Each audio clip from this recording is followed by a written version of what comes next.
नमस्कार, स्वागत है आपका जी बिजनेस में। मैं हूं दीपक डोभाल और आप देख रहे हैं आपकी खबर आपका फायदा। अगर आपके पास भी KYC, electricity bill payment, pre approved loan के नाम पर फ्रॉड मैसेजेस या ईमेल आ रहे हैं तो अलर्ट हो जाइए। ऐसे मैसेजेस और मेल दिए गए लिंक को बिल्कुल भी एंटरटेनमेंट उनका मत कीजिए। उनको एंटरटेन नहीं करना है, उनको पूरी तरह से इग्नोर करना है। अगर आप थोड़ा सा भी चूक गए तो जालसाज आपकी गाड़ी कमाई में सेंध लगाने से नहीं चुकेंगे।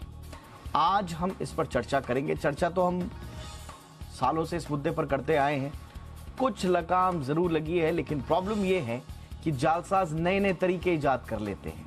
इसलिए थोड़ा सा रुक के आज एक बार फिर समझने की कोशिश करेंगे कि आजकल ठग कैसे कैसे केवाईसी के नाम पर लोगों को नए नए तरीकों से चूना लगा रहे हैं।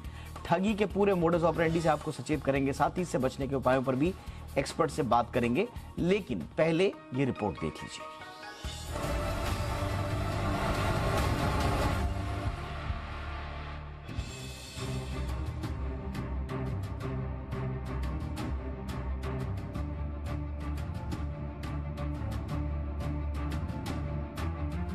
आजकल के डिजिटाइजेशन के दौर में आईटीआर से लेकर लेन देन और केवाईसी तक सब कुछ ऑनलाइन हो गया है। लेकिन ऑनलाइन सुविधाएं बढ़ने के साथ केवाईसी, पानी बिजली का बिल भरने, बीमा, आईटीआर में छूट दिलाने से लेकर क्रेडिट डेबिट कार्ड अपडेट करने के नाम पर साइबर फ्रॉड की घटनाएं भी तेजी से बढ़ी हैं।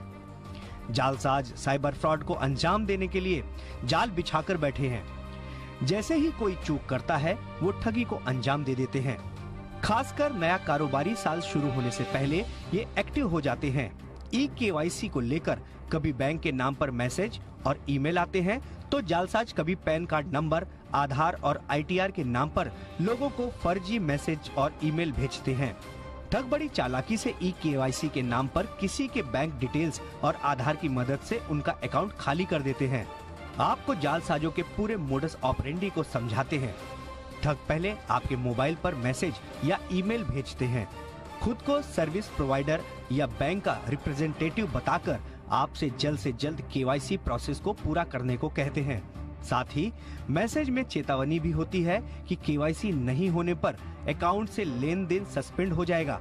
बैंक के अलावा SIM card, debit credit card, बीमा पॉलिसी, प्री अप्रूव्ड लोन और आईटीआर से जुड़े मामलों में भी ठग केवाईसी के नाम पर लोगों को मैसेज में लिंक भेजते हैं। कोई जैसे ही जालसाजों के झांसे में आता है और लिंक पर जाकर केवाईसी प्रोसेस पूरा करने की कोशिश करता है, ठग उसके मोबाइल को मैप कर लेते हैं और उसका पैन, आधार डिटेल और बैंक संबंधी जानकारी हासिल कर लेते हैं। जब तक ठगी का शिकार व्यक्ति कुछ समझ पाता है, जालसाज उसका बैंक खाता साफ कर चुके होते हैं। ऐसे में केवाईसी को लेकर कभी भी अकाउंट संबंधित जानकारी बैंक की ब्रांच में ही देना सेफ रहता है। वैसे भी बैंक केवाईसी के लिए भले ही मैसेज भेजे, लेकिन कोई लिंक नहीं भेजता। न ही बैंक आपसे अकाउंट की निजी जानकारी जैसे पिन या पासवर्ड या कार्ड डिटेल्स कभी नहीं मांगता है। ऐसे में ठग के लिंक पर ना जाकर सीधे बैंक की वेबसाइट पर जाना चाहिए और केवाईसी से जुड़ी जानकारी अगर जरूरी हो तो अपडेट करनी चाहिए, क्योंकि जालसाज बैंक की वेबसाइट से मिलती जुलती वेबसाइट बनाकर लोगों को झांसे में लेते हैं और लोगों को ठगी का शिकार बनाते हैं। आरबीआई भी समय समय पर केवाईसी या दूसरी सर्विस अपडेट करने के नाम पर हो रहे फ्रॉड से लोगों को अलर्ट करता रहता है। आरबीआई के साथ साथ बैंकों की ओर से भी लोगों को आगाह किया जाता है कि अगर कोई फर्जी मैसेज या लिंक बैंक के नाम से आता है और आपसे आपके खाते संबंधी जानकारी मांगी जाती है तो कस्टमर को अपने बैंक से संपर्क करना चाहिए। साथ ही दिए हुए नंबर को ब्लॉक करने के साथ उस नंबर की बैंक से शिकायत करनी चाहिए। ये कुछ ऐसे उपाय हैं जो आपको साइबर ठगों से बचाने का काम करेंगे। ब्यूरो रिपोर्ट, जी मीडिया। बहुत खास मेहमान इस वक्त हमारे साथ जुड़ चुके हैं आज की चर्चा के लिए। सबसे पहले परिचय आज के मेहमानों से आपका करा दें। हमारे साथ हैं श्रीनाथ श्रीधरन साहब, जो कि स्वतंत्र निदेशक हैं फेस यानी कि fintech association for consumer empowerment के। श्रीनाथ जी, बहुत बहुत स्वागत है आपका हमारे शो पर। हमारे साथ है संजय कौशिक साहब, जो कि जाने माने साइबर सिक्योरिटी एक्सपर्ट हैं। संजय साहब, बहुत बहुत स्वागत है आपका। और हमारे साथ हैं आशुतोष श्रीवास्तव, जो कि एडवोकेट हैं सुप्रीम कोर्ट में। आशुतोष, आपका भी बहुत बहुत स्वागत है। श्रीनाथ जी, सबसे पहले चर्चा की शुरुआत आपसे ही करना चाहेंगे और आप तो पूरे फिनटेक इकोसिस्टम में हैं भी, पूरा फिनटेक इकोसिस्टम समझ भी रहे हैं। अब दिक्कत ये होती है कि ये केवाईसी फ्रॉड जब जब होता है तब तब एक बड़ा ट्रस्ट डेफिसिट जो है वो पूरे के पूरे फिनटेक इकोसिस्टम पर आ जाता है। लोगों को लगता है कि फ्रॉड जो है वो यहीं से जुड़ा हुआ है, यहीं के लोग कर रहे हैं, हमें तो ठगने के लिए कर रहे हैं, तो वो बहुत ज़्यादा भरोसा नहीं कर पाते। अच्छा, बहुत अच्छे तरीके से, बहुत तेज़ी से फिनटेक के प्रति हम लोगों का जो भरोसा है, जो ट्रस्ट है, जो इंगेजमेंट है, जो रिलेशनशिप है, बहुत अच्छे तरीके से डेवलप हो रहा है। लेकिन जितना ये खतरा एक आम ग्राहक के लिए है, उतना ही मुझे लगता है कि फिनटेक पूरे इकोसिस्टम के लिए भी है। आप लोग कैसे देख रहे हैं इसको? क्योंकि कई साल हो गए हम केवाईसी फ्रॉड पर बात कर रहे हैं, लेकिन कोई मुकम्मल कोई समाधान निकल पाए ऐसा नजर नहीं आता। कुछ समझ पा रहे हैं सर आप, क्या होगा इसका? अब बिल्कुल ये जो केवाईसी फ्रॉड्स चलती रही है और आगे भी चलेंगे, मेरे हिसाब से जितना टेक्नोलॉजीज, इमर्जिंग टेक्नोलॉजीज कहते हैं, आगे बढ़ेगी और उतना ही ह्यूमन फ्रॉड्स भी आगे बढ़ेंगे। क्योंकि एक जिम्मेवारी है इसमें, ह्यूमन इमोशंस। आप जितना भी केवाईसी फ्रॉड देखेंगे वो जल्दबाजी करते हैं, आपको अर्जेंसी में लगाते हैं और बोलते हैं इमरजेंसी है या तो अभी बंद हो जाएगा। और ह्यूमन टेंडेंसी यही है कि जो भी इमरजेंसी है हम पिन कोड, पासवर्ड भी दे देते हैं ऑन द फोन। वो आई थिंक वो ह्यूमन टेंडेंसी को थोड़ा रिस्ट्रिक्ट करना चाहिए। और फिनटेक या जितना भी बैंक्स, एनबीएफसीज, चाहे जितना भी आरबीआई रेगुलेटेड एंटिटीज़ है, बार बार कहते हैं हम कभी भी आपसे फ़ोन पे नहीं मांगेंगे। जितना भी personal details, specially KYC related, Aadhaar हो या पैन हो, पर्सनली फ़ोन पे या ईमेल पे कभी नहीं मांगते। ये आरबीआई का डिक्टेट है। बट फिर भी वो ह्यूमन टेंडेंसी पीछे, जब अर्जेंटली आपको अभी कोई आके आपको फ़ोन करके कहेंगे सर आपका फैमिली में कोई किसी को एक्सीडेंट हो गया है, इमरजेंसी है, हॉस्पिटल में हम लोग एडमिट कर रहे हैं और आपका ओटीपी दे दो, उधर एडमिशन फ़ीस के लिए पैसा चाहिए। चांसेस यही है कि 90% लोग दे देते हैं ऑन द फ़ोन। सो ऐसा जितना भी ये इमोशंस है कैसे कंट्रोल करेंगे इसका, और फिनेंशियल लिटरेसी चाहिए हमें के से हमारा रिस्पॉन्सिबिलिटी क्या है, कस्टमर का responsibility, that is one. Two, पीछे की तरफ अगर आप देखेंगे टीआरए है, जितना भी ये डू नॉट डिस्टर्ब जो कॉल रजिस्ट्री है, that I think has completely failed. आपको भी रोज़ 3 कॉल तो आते रहेंगे, क्रेडिट कार्ड या बैंक प्रोडक्ट्स बेचना या रियल एस्टेट बेचना, and these are also very important. ये जो डू नॉट डिस्टर्ब कॉल्स है वो उनको कैसे स्ट्रेंथन करें हमें। Lot of these fraudulent calls come from those numbers which are actually banned और डिस्टर्ब्ड। एब्सोल्युटली। आपने देखिए एक बात कही जिम्मेदारी की, कंज्यूमर की जिम्मेदारी की। अब हम बार बार ये कहते हैं कि कंज्यूमर की जिम्मेदारी तो स्वाभाविक तौर पर है, लेकिन संजय जी ऐसा क्यों होता है कि हम इस लड़ाई में सब अकेले अकेले हैं? इस लड़ाई में बैंक्स अकेले हैं। बैंक्स अपना जो काम कर देते हैं साहब, एक उन्होंने प्रेस विज्ञप्ति जारी कर दी कि भाई अपना ओटीपी, सीवीवी शेयर मत कीजिए, हम तो आपसे नहीं मांगेंगे, बस हो गया। इसी तरह से अगर कोई एनबीएफसी है या कोई फिनटेक है तो वो भी यही बोल के अपना पल्ला झाड़ देते हैं। फिर सरकार भी जो है 2-4 अपना अवेयरनेस कैंपेन के रूप में 1-2 स्टेटमेंट जारी कर देती है। अब कंज्यूमर तो अकेला पड़ गया। अब कंज्यूमर के तो सारे दरवाजे बंद हो गए। कंज्यूमर के साथ अगर फ्रॉड हो जाए, बैंक जाए अगर, तो बैंक बोलता है नहीं साहब हमारे पास मत आओ, ये तो आपकी गलती है, इसमें तो हम कुछ नहीं कर सकते। तो ऐसा तो नहीं है कि लड़ाई तो सब लड़ रहे हैं, लेकिन अकेले अकेले लड़ रहे हैं, मिलकर नहीं लड़ रहे, और इसी का फायदा जो है ये फ्रॉडुलेंट्स जो है उठा रहे हैं, और इसीलिए केवाईसी फ्रॉड कम नहीं हो रहे। दीपक जी, जो सबसे इंपॉर्टेंट बात है ना, जो शिवराज जी ने भी बोली कि ह्यूमन इमोशंस, तो 2 मेजर कारण है जो भी ये फ्रॉड होता है। मैं अपने हर टॉक में आजकल ये बात कर रहा हूं कि जो 2 मेजर कारण है ना जो फ्रॉड्स के, वो है एक आपका लालच और एक आपका डर। आपको लालच है मुझे लोन मिल जाएगा जल्दी, क्योंकि मेरा सिविल खराब है या मेरा कुछ और खराब है, मुझे कहीं और से लोन मिल नहीं रहा, मेरे को जो भी लोन दे रहा फटाफट मैं ले लूं और मेरे को पैसा मिल जाएगा, लालच। आपको फोन आता है मेरी बिजली कट जाएगी क्योंकि आपने बिल नहीं भरा, बगैर जाने बगैर समझे कि क्या आपकी बिजली का बिल आपने भरा है या नहीं भरा है। आप डर जाते हैं कि बिजली कटेगी तो रात को अंधेरे में सोना पड़ेगा, एसी चलेगा नहीं, गर्मी में सोना पड़ेगा, और आप तुरंत उसके साथ बात करने लगते हैं। डर और लालच अगर हम निकाल दें तो बहुत आसान हो जाएगा हमें ये फ्रॉड्स रोकना।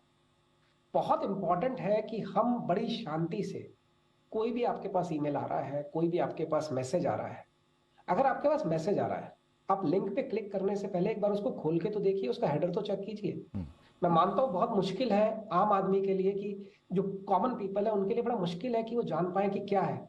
लेकिन इतना तो हर आदमी को मालूम है, आरबीआई बहुत अवेयरनेस करता है, बहुत सारे बैंक्स बहुत अवेयरनेस करते हैं कि कभी भी आपको मोबाइल नंबर से फोन नहीं आएगा, कभी भी नहीं आपको मोबाइल नंबर से नहीं, कोई आपकी आपको बात बिल्कुल सही है संजय जी। नहीं आएगा। मैं जो मेरी चिंता थी ना संजय जी,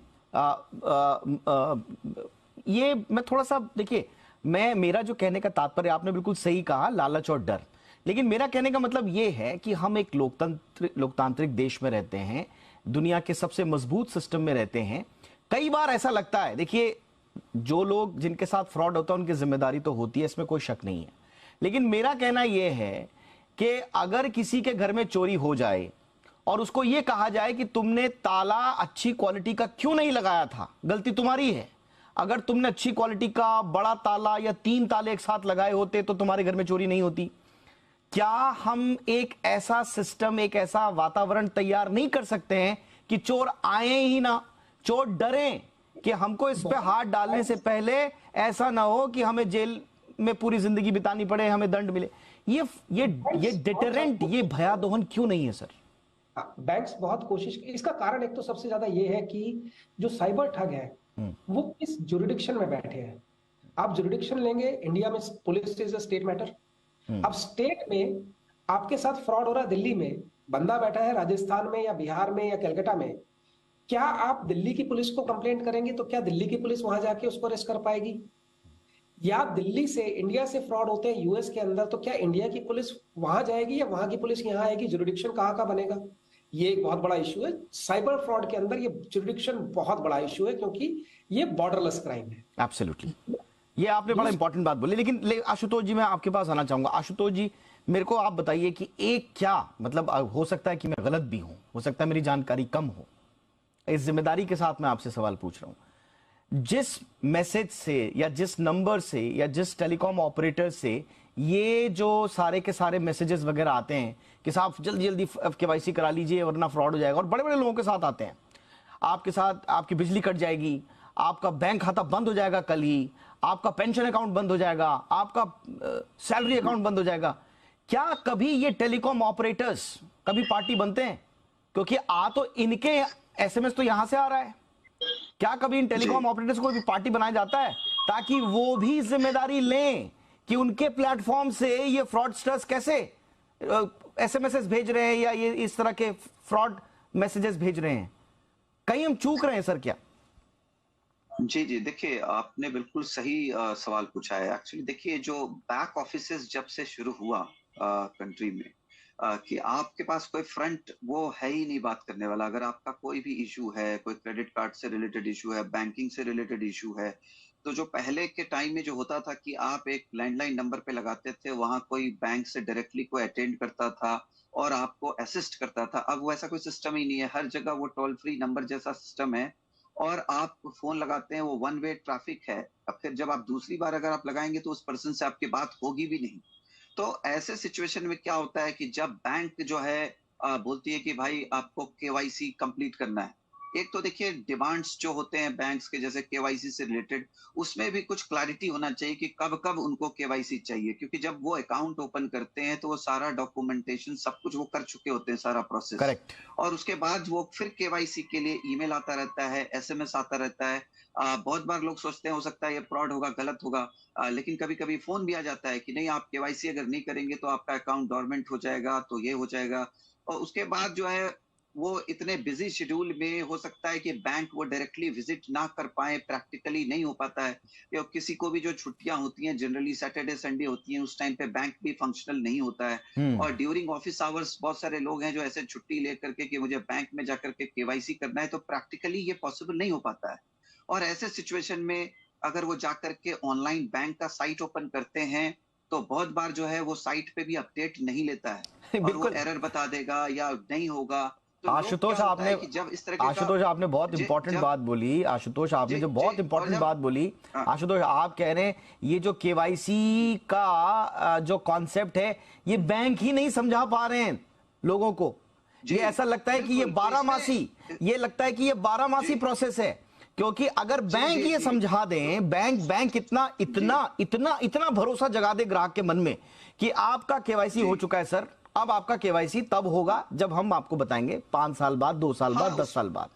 जी, तो अब करेक्ट, उसमें एक रूल्स बनाएं, वो एक रेगुलेशंस एक तैयार करें कि कब कब उनको चाहिए, कैसे चाहिए, क्या चाहिए, या एक सिंपल सिस्टम कर दे कि आप अपना केवाईसी जो है इस पर्टिकुलर एड्रेस पे जो है बाई स्पीड पोस्ट भेज दीजिए, या जो है उसको आप साइन करके फलाना हमारा सो एंड सो ऑफिसर है, उसको डायरेक्टली आप बैंक में बैंक का प्रॉपर एड्रेस पे इस पे आप भेजिए। तो क्या होगा कि काम बहुत आसान हो सकता है, और लोगों को भी समझ आएगा कि हमने केवाईसी किया है कि नहीं किया है, और केवाईसी नहीं किया तो बैंक अकाउंट कैसे ओपन हुआ, बिल्कुल, और ये क्या-क्या बिल्कुल। यानी कि अब तक की चर्चा, एक छोटे से ब्रेक के लिए रुकना है मुझे आशुतोष जी, सॉरी आपको टोका मैंने, एक छोटे से ब्रेक के लिए मुझे रुकना है। अब अभी तक 2 चीजें समझ में आ गई है। एक तो देखिए, बैंक को भी भरोसा केवाईसी को लेकर जगाना पड़ेगा। भरोसा क्या, अवेयरनेस कि केवाईसी कब होती है, इतना आप बता दीजिए। आपके एक केवाईसी के बाद अगर कोई पहला, दूसरा, तीसरा, चौथा जो भी कॉल आ रहा है, ग्राहक समझ जाएगा साहब मेरा तो केवाईसी हो चुका है, तो ये तो मुझे जो भी कॉल आ रहा है ये फ्रॉड का आ रहा है, इतना भरोसा जगा दीजिए। दूसरा, ये जो पावर ऑफ एनोनिमिटी दी हुई है इन फ्रॉडस्टर्स को, गायब होने की या छद्म नाम लेने की जो पावर इनके पास शक्ति है, वो शक्ति किसने दी है? वो टेलीकॉम कंपनियों ने दी हुई है ना। उनके पास ये नंबर आ कहां से रहा है? तो जब तक इनके पास पावर ऑफ एनोनिमिटी रहेगी, अदृश्य होने की शक्ति रहेगी, तब तक ये अपनी पावर दिखाते रहेंगे। तो ये टेलीकॉम कंपनियों की भी जिम्मेदारी बनती है कि वो भी अपनी जिम्मेदारी लें, लेकिन हो कैसे? बिल्ली के गले में घंटी बांधे कौन? सवाल यही। एक छोटे से ब्रेक के लिए रुकते हैं, ब्रेक के उस पार चर्चा जारी रहेगी।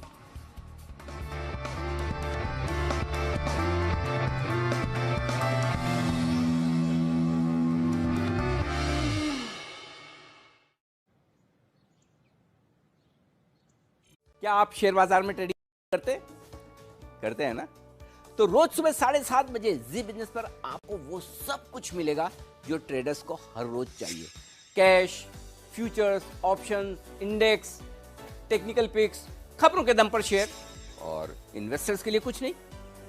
अरे है ना, एक बेहतरीन इन्वेस्टमेंट पिक भी और शानदार फंडा पिक भी, यानी कि ट्रेडिंग का डेली डोज हर रोज सुबह 7:30 बजे लीजिए जी बिजनेस पर, सिर्फ ट्रेडर्स डायरी में।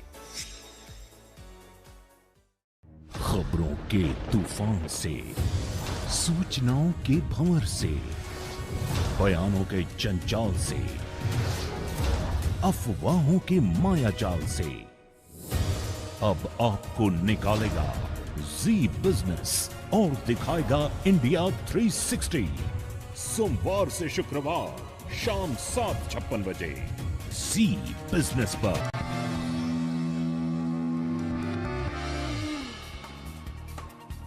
तो केवाईसी की आड़ में फ्रॉड की बाढ़ चल रही है, और इस बाढ़ का शिकार हो रहे हैं आम लोग। और अब तो हम देख रहे हैं कि आम लोगों से लेकर बड़े बड़े वीआईपीज, बड़े पढ़े लिखे लोग, बड़े बड़े बिजनेसमैन, सब लोग इसकी चपेट में आ रहे हैं। आखिर हम कुछ कर क्यों नहीं पा रहे हैं? क्या ये पूरा का पूरा फ्रॉड का इकोसिस्टम इतना बड़ा हो गया है, लार्जर देन लाइफ हो गया है, लार्जर देन सिस्टम हो गया है, लार्जर देन लॉ हो गया है, कि हम कुछ कर ही नहीं पा रहे हैं? जब खबर आती है तो हम एक दूसरे का मुंह देखते हैं, अरे आपके साथ भी फ्रॉड हो गया, ओह हमारी सहानुभूति आपके साथ है। एक दूसरे के साथ सिर्फ सहानुभूति ही कब तक बांटते रहेंगे? इसका समाधान कब निकलेगा, इस पर कर रहे हैं चर्चा। श्रीनाथ जी, जैसे कि हम चर्चा कर ही रहे थे, क्या ऐसा कुछ कर सकते हैं हम लोग कि बैंक्स इतना भरोसा जगा दें एक ग्राहक के मन में कि देखिए केवाईसी ये है, ऐसे होता है, इस समय होता है, उसके बाद अगर आपके पास कोई भी कॉल या मैसेज आए तो वो फ्रॉड है? क्या सीधी सीधी लकीर खींची जा सकती है sir? Very simple. I think अगर जैसे वो आशुतोष जी ने कहा, एक फ्रीक्वेंसी आप लगा दीजिए, हर साल आपको केवाईसी करना पड़ेगा। अगर आप लाइफ पेंशनर हो, आपको तो लाइफ सर्टिफिकेट देना पड़ेगा हर साल। ऐसा फ्रीक्वेंसी बना दीजिए और टाइम दीजिए। फॉर एग्जांपल बैंक्स अभी भी टाइम देते हैं, अगर सच में केवाईसी चाहिए उनको, वो 30 दिन तो मिनिमम देते ही आपको एज एडवांस नोटिस। बट इसमें प्रॉब्लम यही है, हमें थोड़ा बैकवर्ड जाएंगे तो TRAI का जो मामला है, डू नॉट डिस्टर्ब और नेगेटिव लिस्ट, ये फ़ोन नंबर, नेगेटिव लिस्ट का फ़ोन नंबर्स चाहिए। ये जितना भी केसेस आते हैं, साइबर सिक्योरिटी का इश्यूज आते हैं, हॉट लिस्ट कर दो आप। बट प्रॉब्लम यही है, हमारा लीगल सिस्टम भी थोड़ा स्लो है। अगर मेरा लेट से फिशिंग कुछ हो गया या मेरा बैंक अकाउंट से चोरी हो गया, केवाईसी फ्रॉड हो गया, मुझे लोकल साइबर पुलिस डिपार्टमेंट्स में कंप्लेन करना पड़ेगा। उसके बाद बैंकों से मुझे रिकोर्स चाहिए कि पैसा आप रिफंड कर दो या वापस दे दो। वो टाइम लगता है एज अ प्रोसेस, और आम आदमी के लिए बहुत टाइम कंज्यूमिंग और थोड़ा डरा हुआ चीज़ भी है। इसके लिए TRAI को इस पूरा प्रोसेस में लेना पड़ेगा कि आप क्या कर सकते हो टेलीकॉम कंपनीज के साथ। ये RBI के जुरिस्डिक्शन में नहीं है, बाकी जितना भी बैंक्स या NBFCs या फिनटेक के RBI जुरिस्डिक्शन में है।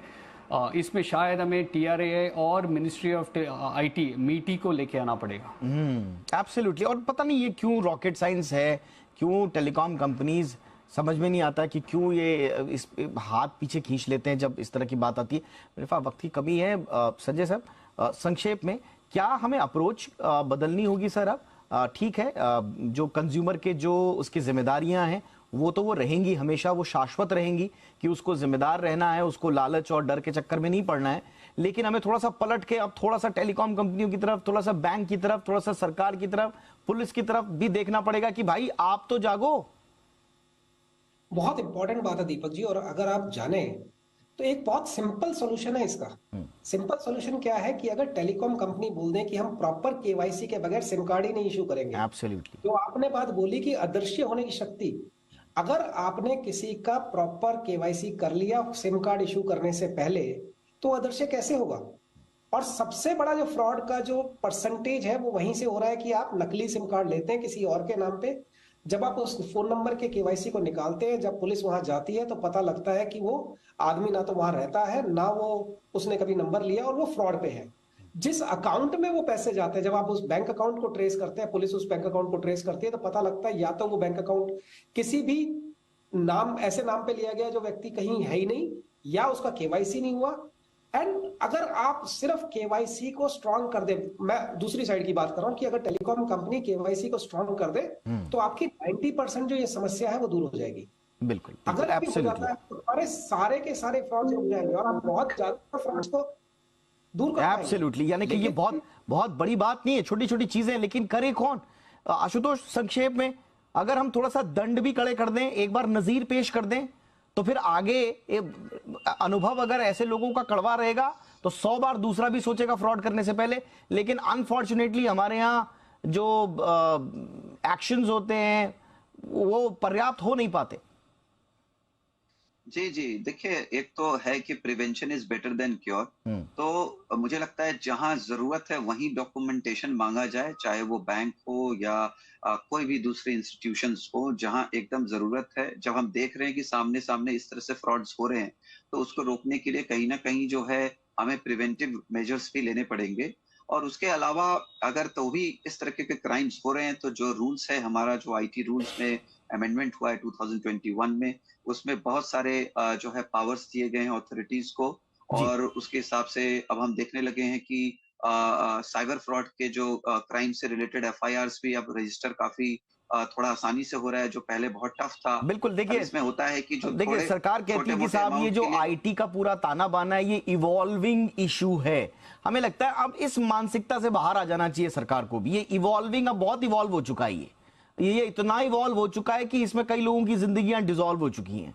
तो अब आपको ये इवॉल्व होना है। अब आपके पास बहुत एक्सपीरियंस है, अब एक ठोस चीज बनाइए, ठोस कानून बनाइए, नजीर पेश कीजिए और लोगों के मन में यह भरोसा जगाइए कि आपका एक पैसा भी ये जो डिजिटल पूरा का इकोसिस्टम है उसकी वजह से नहीं जाएगा। और इसमें सब जिम्मेदारी लें, सरकार जिम्मेदारी ले, बैंक जिम्मेदारी लें, टेलीकॉम सेक्टर जिम्मेदारी ले, पुलिस जिम्मेदारी ले। लास्ट में जो ग्राहक बचेगा फिर आप उसको प्रीच कर लीजिएगा आराम से कि भाई तुम्हारी क्या जिम्मेदारी है। लेकिन पहले जो बाकी लोग हैं कम से कम उनको तो वो जिम्मेदारी समझें अपना। बहरहाल बहुत बहुत शुक्रिया आप तीनों का, आपने वक्त निकाला हमारे लिए। संजय कौशिक साहब, thank you so much sir. Srinath Sridharan sir, thank you so much. Ashutosh ji, आपका भी बहुत बहुत शुक्रिया। आपकी खबर आपका फायदा में इतना ही, इजाजत दीजिए, नमस्कार।